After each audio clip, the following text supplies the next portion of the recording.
Hold up. Did Rex FM sign Donnarumma? Like the one from AC Milan?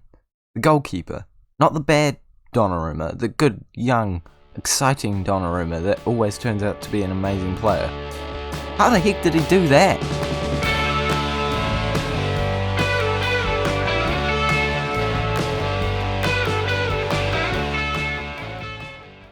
Hello guys, and welcome back to the 9th episode of the Jürgen Klopp Challenge with Watford, where today we are playing our second game against Spartak Moskow in the final round of the Europa League qualifiers, and then we are going to be playing Leicester City in the Premier League, being our 5th match. Since last time out, we've done pretty well and made some transfers, but first of all, we'll cover the games that we have played. We have managed to win 3-0 against Spartak Moscow in our first leg, so I'm not too worried about the second leg away from home at all, but the disappointing result isn't even that disappointing. Come on, we lost away from home 2-1. We put up a fight against Chelsea. It's a respectable result. A draw would have been nice, but they were all over us like a bad rash. And, it was nice for us to at least get a consolation goal with Trippier, because we never really looked like we were going to take the lead. But it was still a good opportunity for the team to get some experience, especially after an amazing victory against Tottenham 6-0. Can I mention that again? When are you guys going to start getting annoyed by me mentioning that too much?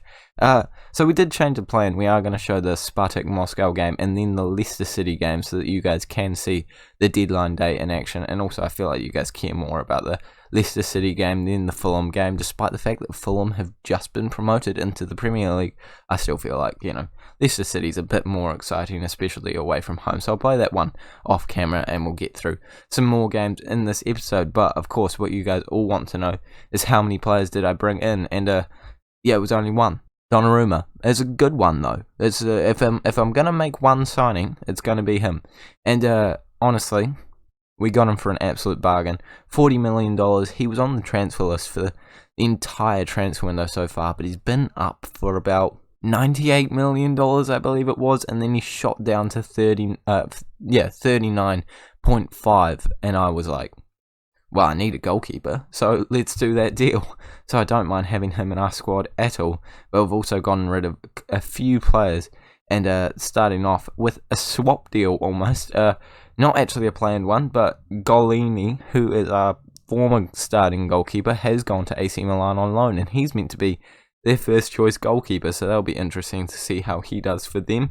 And also we have managed to sell Chalobah to Manchester United. Don't know why they wanted him, and he has gone up to $35 million worth of value. I personally find that very hard to believe that he's worth that much. We sold him for $22.5 million with a possibility to go up in value.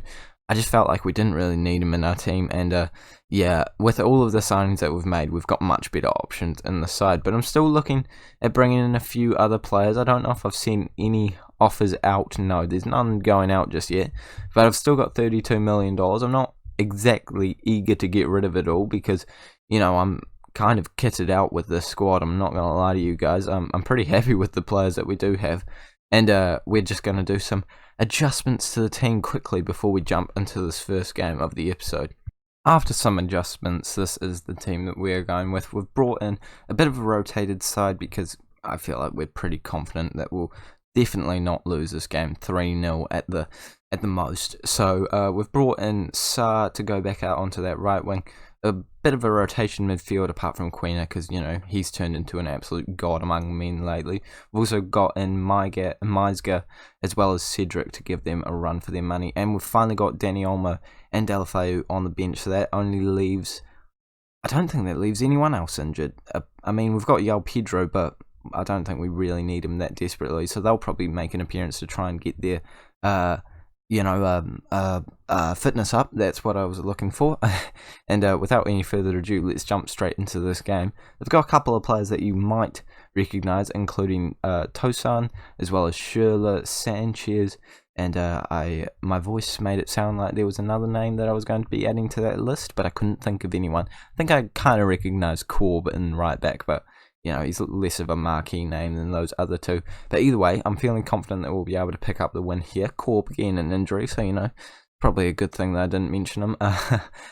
But I wouldn't be surprised if they do win against us, but as long as we stay within the aggregate scoreline, I'll be happy with the performance out here today. And we start off with an opportunity for them that goes over the bar, and in true Rexo FM fashion, I've completely ignored it. And you know what? That's okay. Sometimes you gotta do that in life. They're running down the left-hand side now, and we make the tackle, and this is where we are lethal. Breaking away. Gabriel cutting inside. He can go past quite a few players, and eventually one of their players comes straight in to the position they needed to be and spoils our chance there. But that would have been an amazing chance for Gabriel after a great run if he was able to get a shot away. But unluckily for us, he does come back and make that tackle. Let's take a look at the other results elsewhere after this opportunity, as Gabriel Barbosa does interrupt us. But I don't mind that interruption. It's a goal and an assist for Quina, and of course a goal for Gabriel Barbosa. Great ball into the mixer. The defenders really were holding a high line and got caught out by the pace of our strikers and midfielders and defenders who were coming up for that corner. But as I said before, let's take a look at who we could be facing in the Europa League, round of groups. I don't think anyone's ever called it that before, but we're going to call it that. It looks like Rene's Besiktas. This one looks pretty even. Oh, actually, no, it's just refreshed. You know what? Actually, can we go back? I'm kind of curious about these. Also, AC Milan in there. Who else? Wolfsburg. A couple other pretty good teams. Genk, but actually, they're not winning right now. So, it could be a difficult tournament, but I have a feeling that we'll be able to come away with some good results in it and maybe even push for, I don't know, maybe a confident goal as semi-final. Like, I don't think that we can definitely go out and win it, but I wouldn't put it past us to be completely honest with you after the way we has started this season. But obviously we need to be a little bit complacent and not get too ahead of ourselves. Quina putting in another great ball and almost creating another goal and assist from Quina to Gabriel Barbosa, but he hits it against the bar this time. I think that was Barbosa in the middle, could be wrong, but now they have an opportunity from a free kick, and it goes past everyone and almost nestles into the bottom corner without Donnarumma having anything to say about it. But luckily for us, it's called for offside or a push. I don't know. I didn't read that. They put the text up way too fast. Do you think that I know how to read that quickly, Football Manager? I barely know how to read, like, in general, and that's not even a huge exaggeration. I'm pretty terrible at reading. My granddad gave me a book the other day. I don't know what to do with it. I feel like I have to read it, but I don't want to read it. And I think by the way that this is going, I shouldn't have to read it. I should be focusing on playing more Football Manager because I am absolutely amazing in it. Sarr with a goal after great assist from Jordan Ibe. A link-up play between Barbosa and him leads to a great cross into the middle, and Sarr, I would like to say he can't miss from there, but I have seen Football Manager players miss from much worse situations than that. But I think it is time to make our first substitution of the game. And you know what? It's going to be Danny Olmo. He's going to make his debut appearance for the club. And okay, you can be box-to-box midfielder. I'm sorry. I know that's playing you completely out of position that you would prefer. But, live with it. I don't want to bring anyone else off. I'm sure he can actually do a job in there, but obviously I would want to be using him as the Mazzala attack role. But obviously, Queen is doing so well at the moment. It's kind of hard to justify bringing him off. I think I am also going to bring on Deulofeu and see what he can do from that right wing position, not the left wing position, despite the fact that apparently he can do a really good job out there. Never actually tested it out for myself, but based off the recommendation from our scouts, he can do a job out there. But we're also going to bring on Dawson just for a little bit of fitness for Meisger and just see out this game and go straight into the Europa League group stage. Was it ever really in doubt? I'm very happy with the performance from the side, and I'm glad that we didn't slip up and cause a wee banana skin situation, but I kind of knew it was happening. So we're going to check on the calendar now when we actually are going to be seeing that draw, and that's tomorrow. All right, so I guess we'll skip forward and do that draw right now. Foster's having a hissy fit. We'll deal with that off camera. Foster's sorted. He thought he was an important player at the club. I quickly said to him, "You're not." But we are ready to do this draw, and we are in the 4th seed. You're joking. Okay. That makes perfect sense to me, but yeah, we'll just go through, I guess. Let's draw all of the clubs out, see what's happening in the rest of them. I mean, it makes it easy for the simulation, I guess, because I only have to really focus on the last one. But we'll go through each group and say whether or not we'd want it. Zenit, RB Leipzig, and Quabag.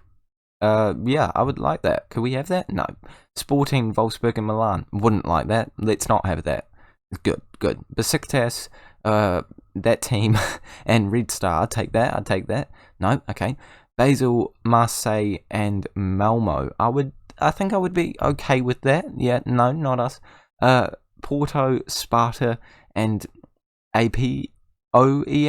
I mean, maybe I'd take that, but, we don't get it. Salzburg, Bilbao, and Hertha Berlin, no thank you, good. Moscow, Ghent, Torino, again, no thank you, please. Thank goodness. Sevilla, Genk, Feyenoord, again, no thank you. Thank goodness. Villarreal, Copenhagen, and a team I don't know. I would take that. No, okay. Tottenham, Fenerbahce, and Zorya. Yeah, I would really hate this one. Please don't give it to us. Thank goodness. And now it's between Lazio, BATE, and Rene's. Shout out to Zealand for doing an awesome BATE save. Or Manchester United, PSV. And this side, yes, I would definitely prefer it to be in this one. Please. Oh, thank goodness. I could not handle PSV and Manchester United. I mean, overall, I think that's kind of an alright group. Rene's, where did they finish last season? They finished 6th, which isn't bad at all. And then, who's the other team? Lazio. They're a bit of a powerhouse, a bit of a sleeping giant, but they only finished down in 5th. So I'm feeling pretty confident that we can do okay in that group. Don't get me wrong. It's not the best group of all time, but we are a pretty good side at the moment. And maybe that's me being a little bit cocky, but I like being a little bit cocky when you have players like this at our disposal. But we're going to jump forward into the last day of the transfer window, see if we can do any deals between now and then. Basically just going to keep an eye on who gets transfer listed, see what we need. There's no position that I'm really looking for at the moment, but I'll tell you if I do sign anyone. Well, the transfer window has slammed shut, and there have been some big deals going on between us and a few other clubs, but we'll take a look at the top deals in the Premier League. Jimenez has come in for $103 million, a very big deal there.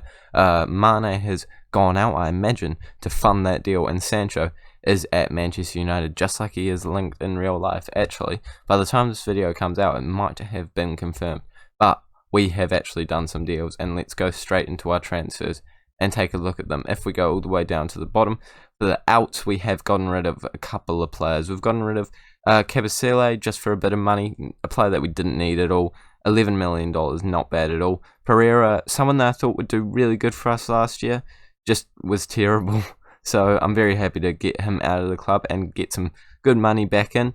We've also put Penaranda on loan, and you guys will be very surprised about that, considering how well he's actually done for us since coming to the club after his loan has ended. Actually, let's take a look at it.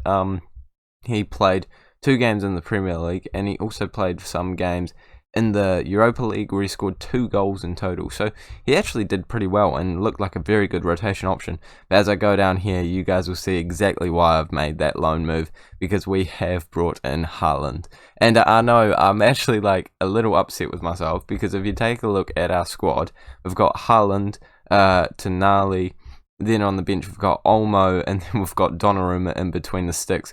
So 1, 2, 3, 4 pretty default signings that you make on Football Manager 2020 if you want some wonder kids. But I mean, they're all players that have come up from my scouts. They're not people that I've gone off and searched for. I like to just try and sign people from my scouts, because then it feels more realistic, and the only way that I find people through searches is people on the transfer list, so I feel like that's pretty fair enough. But I mean, I couldn't say no. We had the money in our account. We've still got some more money in our account, actually, still $5 million, and a lot of that is in the wage budget. So if I move that over, we could probably get it up to about $10 million with a solid amount of wage budget. So we could do something in January. I imagine we'll make some sales as well, but I'm very excited to have him in the squad. He has a good amount of stats right now, but still a lot of room to progress, and he will certainly be a good competition for Gabriel. I think they'll both find it difficult to keep on top of that striker position because they both are quality players. I think Haaland's probably got the edge just a little bit for me right now, but we will have to wait and see who ends up starting. We've also brought in Pozo, who's actually just a signing that I'm planning on using as a rotation option because we needed another winger because we didn't have any in our reserves. So we've only got Ibe, Sarr, and then also Deulofeu, so I wanted another one just for our bench. And he's also a player that I bought in for only $3.6 million.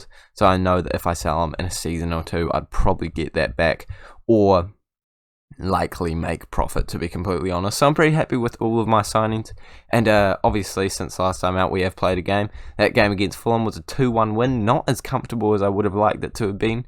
But Sarr certainly came in big. And gosh, he was wanted by some clubs. Bayern Munich, who else? Wolves came in with a bid. I think maybe Liverpool came in with a bid. I feel like a big side came in with a big... I'll take a look actually because now I'm curious. No, there's no H in there. Don't know why I said that. Borussia Dortmund, Bayern, and of course Wolves. So yeah, some pretty big bids came in. I said no to all of them. I said 80 million to these two, and the Wolves one I just straight up rejected. So I mean, he's not going anywhere based off the start he's had in the Premier League. I don't want to see him not start in a single game, but I'm pretty happy with our team after this transfer window. Let me know what you guys would change down in the comment section down below. But I'm pretty stoked with it, and we're going to jump straight into our next game in the Premier League against Leicester City. Come on. Hopefully some of these debutants can do an awesome job, and hopefully Haaland can score a first goal in the Premier League. Right, so this is the team that we're going with, and I think you'll notice that Haaland isn't in it, and that is because he's injured for 5 days to 2 weeks. So his debut is going to be, unfortunately, off camera. Would love to have shown you guys that, but yeah, it will probably be against Norwich, I'd like to say. Maybe that's wishful thinking, but we're going to jump straight into this game, and hopefully, actually, are we going to jump into this game?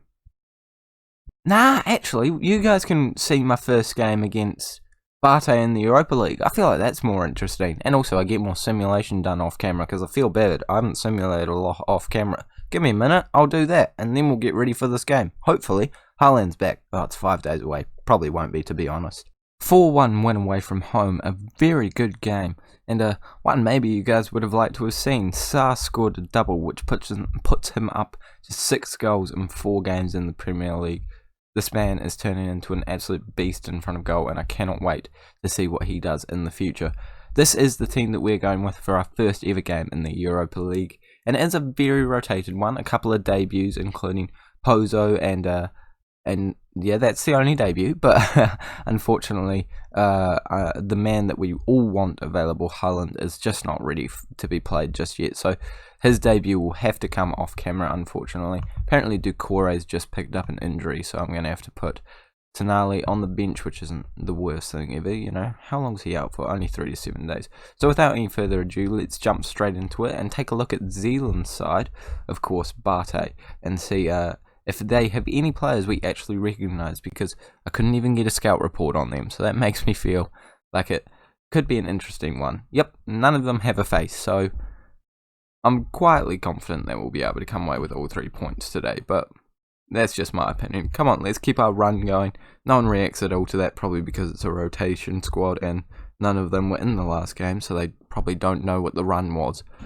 But either way, we have a lot of quality in the side, and I'm hoping that we can prove to be the better side after the 90 minutes. We have the first opportunity of the game, and Grujic tries to get it past the goalkeeper, but can't quite do it. Goes over the top of the bar, and we need to make sure that we're getting them closer to that. After 15 minutes, we have another opportunity. Danny Olmo whips in a ball, and Craig Dawson heads it into the back of the net. Danny Olmo with his first start of the entire season, I believe, and Craig Dawson scores his second goal of the league campaign. I think that he scored one in the, I want to say the Europa League, but either way, very happy that he scored 2, and happy that Danny Olmo has gotten his first assist for the club.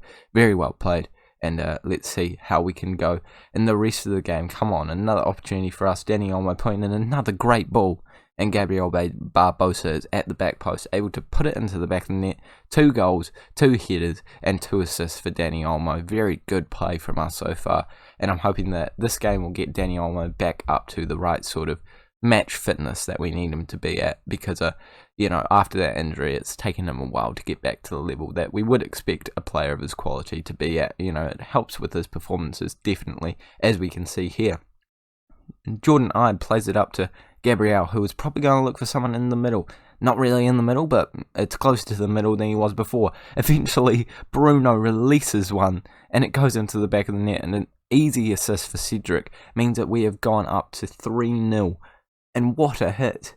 That has got some absolute menace behind it, and we don't mind that at all. He is certainly showing that he should be in contention for those starting spots. A great hit, and nothing that the goalkeeper can do about that. I mean, if he could have saved that for a day that we weren't facing a team that we were definitely going to beat, that would have been great. But, I mean, I really shouldn't be complaining. We're 3-0 up at half-time, and it has been a very easy night so far. 3 shots to there, and 3 shots for them, 9 for us. It does show that they're still in the game a wee bit, but I have a feeling they won't be troubling us anytime soon.